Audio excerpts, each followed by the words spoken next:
بسم اللہ الرحمن الرحیم، الصلاۃ والسلام علی خاتم النبیین وعلی آلہ وصحبہ اجمعین۔ السلام علیکم ورحمۃ اللہ وبرکاتہ۔ Director general inter services public relation lieutenant general Ahmed Sharif صاحب نے آج ایک پریس کانفرنس کی اور ان تمام سوالات کا شافی علاج دینے کی کوشش کی جو کہ پچھلے دنوں سے گھوم رہے تھے اور ایوالو ہو رہے تھے یا ہانٹ کر رہے تھے، جس کو آپ یوں کہیے۔ اور وہ سوالات جو تھے وہ وہی تھے جن کے مختلف مواقع کے اوپر ہم جیسے خاک ساروں نے جواب دے دیا ہوا تھا یا جواب دیتے ہوئے ہم پائے جا رہے تھے، لیکن جنرل صاحب کی طرف سے وہ ری ایمفسائز ہونے کا مطلب یہ ہے کہ یہی ریاست پاکستان اور اس کے اداروں کی پالیسی بھی ہے۔ ون لائنر میں کون دس دیا نہیں، دو لائنر کرن دی اجازت دے۔ ون لائنر ایک دفعہ، ون لائنر دوسری دفعہ۔ پہلی تے ون لائن یہ وے کہ وہ جو شاعری کہتے ہیں نا ہمارے جناب سید عمران شفقت زنجانی صاحب کہ کہانی گئی مک تے قلعہ گیا ٹھوک، ٹھیک ہے۔ اب قلعہ تو ٹھوک گیا تھا تو جنرل صاحب کیا کرنے ہیں، جب قلعہ ٹھوک جاتا ہے تو اس کے اوپر بھی پلستر ہوتا ہے۔ اے آئی دی پریس کانفرنس پلستر والی سچ ہے، ٹھیک ہے نا، اے پلستر والی پریس کانفرنس سی۔ اور انہوں نے بنیادی طور پہ پچھلے دنوں جو تمام واقعات ہوئے ہیں ان کی اونرشپ لی، ٹھیک ہے۔ دیکھیے یہ جو 60 افراد کو ٹنگا گیا ہے ان کے اندر ایک ایئر فورس کا بھی کمیشن افسر ریٹائر شامل ہے اور ایک بریگیڈیئر صاحب بھی ریٹائر جو ہے وہ شامل ہیں، ان کو بھی تنا گیا ہے بھائی، ٹھیک ہو گیا نا۔ مطلب قانون سب کے لیے برابر ہے، یہ پیغام دیا گیا ہے۔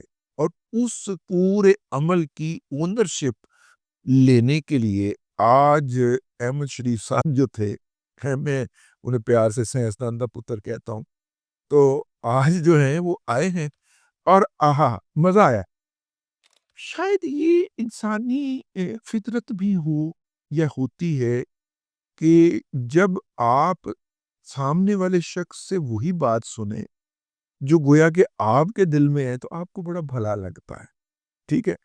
جنرل صاحب نے جتنی باتیں کی ہیں وہ خاکسار کم از کم درجن دو درجن جگہوں پہ بیٹھ کے مختلف ٹی وی چینلز پہ ولاگ میں ادھر ادھر کر چکے ہوئے، اس لیے ان کو دہرانا کوئی زیادہ ضروری نہیں ہے، لیکن چند چیدہ باتیں میں اس میں سے آپ کی خدمت میں عرض کر دوں، پھر میں آؤں گا اس طرف۔ پہلے انہوں نے پرفارمنس پیش کی ہے سوشل ویلفیئر سائیڈ کے اوپر بھی جو فوج کر رہی ہے مختلف علاقوں کے اندر بھی، اور آپریشنل سائیڈ کے اوپر بھی دفاع وطن کے حوالے سے بھی۔ اور پھر انہوں نے ایک فکرہ پھینکا ہے اور وہ انہوں نے کہا کہ 9 مئی جو ہے نا وہ فوج کا مقدمہ نہیں ہے، وہ ریاست پاکستان کا مقدمہ ہے۔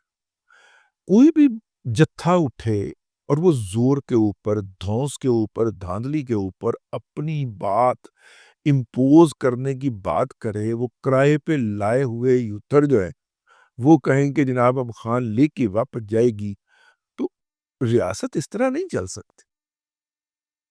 آپ کو اس جتھے کو اسی جگہ پہ واپس میں دھکیلنا ہے جہاں سے بقول راجہ کبیر صاحب نے دائی کو ترو کے کڈیا تھا، ورنہ پھر میرا مطلب ہے کہ آپ کی ریاست پھر ریاست نہیں ہوگی، پھر مذاق ہوگا ریاست کے نام کے اوپر۔ عدالتوں کے پروسیس کو انہوں نے دفاع کیا اور یہ بتایا ہے کہ فوج کے اندر ابھی تک 2 اپیل کے فورم ہیں، ایک اپیلٹ کورٹ مارشل ہوتا ہے اور پھر ایک آرمی چیف کے پاس مرسی پٹیشن جاتی ہے، اور اس کے بعد پھر ہائی کورٹ میں آتا ہے معاملہ اور پھر سپریم کورٹ میں جاتا ہے، لیکن انہوں نے خود کو فوج کے اندر جو دونوں فورمز ہیں وہاں تک ہی رکھا ہے کیونکہ فوج میں وہ فائنل ہوتا ہے۔ اچھا جی، پھر انہوں نے کہا کہ یہ جو ملٹری کورٹس ہیں یہ انٹرنیشنل کورٹ آف جسٹس کے عین مطابق ہیں، اور کلبھوشن یادو والے ایشو کے اوپر یہ بات ڈٹرمن بھی ہو چکی۔ ایشو کے اندر جب امریکہ چلا گیا تھا انٹرنیشنل کورٹ کے اندر تو اس وقت وہاں پہ جو ہم نے اپنا مقدمہ پیش کیا تھا اس میں یہ بات ہم نے واضح کی تھی کہ ان کو وکیل کو بھی اپنے گواہوں کی بھی اپنی گواہیوں کے بھی لانے کی مکمل اجازت ہوتی ہے، اور مکمل اجازت ہے، یہ ہمارے قانون کا حصہ ہے۔ لیکن پھر انہوں نے تھوڑا سا یہ جو پروپیگنڈا ہے، سوشل میڈیا کا پروپیگنڈا، اس کے حوالے سے بھی بات کی ہے، اور انہوں نے کہا کہ پھر بھی 9 مئی کا جواز پیدا کیا جا رہا ہے۔ اب وہ لوگ جو کہتے ہیں کہ یہ فالس فلیگ آپریشن تھا، تو اب کیوں دکھی ہیں؟ مطلب فالس فلیگ آپریشن تھا، یہ فوج نے خود ہی کروایا تھا۔ اگر فوج نے خود ہی کروایا تھا تو اب کیا کس امر کی تکلیف ہے؟ اقتدار کی ہوس میں منافقت اور جھوٹ کی تمام حدود پار کر چکے ہیں۔ بڑا سخت فکرہ تھا، لیکن بہرحال ان کے منہ سے ادا ہوا، اور انہوں نے پھر اس کا کمپیریزن بھی پیش کیا کہ 1200 لوگوں کو برطانیہ میں تنا گیا تھا، اور اسی طرح کی عدالتی پروسیجر میں تنا گیا تھا، اور 2023 میں فرانس میں 700 لوگوں کو سزا ہوئی تھی۔ انتشاریوں کے لیے کوئی سوسائٹی سپیس نہیں دیتی۔ جب ان سے پوچھا گیا کہ گولی کیوں چلائی بقول یوتھروں کے، تو انہوں نے کہا کہ جناب ہم تو وہاں پہ تھے ہی نہیں۔ وہی بات جو ہم کہتے تھے کہ فوج آتی ہے تو وہ تنصیبات کی حفاظت کرنے کے لیے آتی ہے، لا اینڈ آرڈر کا فوج سے کوئی تعلق نہیں ہوتا۔ 245 کے اندر لکھا ہوا ہے واضح طور پہ۔ وہی انہوں نے کہا۔ یہ پریس کانفرنس کیوں ضروری تھی؟ سوال پیدا ہوتا۔ یہ پریس کانفرنس اس لیے ضروری تھی کہ پروپیگنڈا بڑا شدید چل رہا تھا کہ شاید عالمی پریشر رچرڈ گرنیل کا پریشر ہے، رچرڈ گرنیل کے پریشر کے بعد شاید پاکستان کی ریاست جو ہے وہ ہل چکی ہے اور پیچھے ہٹنے کو تیار ہے۔ ابھی کچھ دن پہلے جناب حضرت قبلہ چاچو نے کیبنٹ کی میٹنگ کی تھی، تو ریاست کی سویلین سائیڈ نے اپنا ریزولو دیا، اور انہوں نے کہا کہ جی ہم کوئی پریشر برداشت نہیں کرتے، یا دوسرے عمومی الفاظ کے اندر یا عوامی الفاظ کے اندر یا تھڑے کی زبان کے اندر چاچو نے کہا ایبسلیوٹلی ناٹ۔ ٹھیک ہے، اور آج یہی فکرہ جو تھا، یہی دو الفاظ جو تھے، یہ D G I S P R نے ادا کیے ہیں کہ پتر ایبسلیوٹلی ناٹ۔ اس کے علاوہ اس پریس کانفرنس کا کوئی مقصد مجھے نہیں نظر آتا۔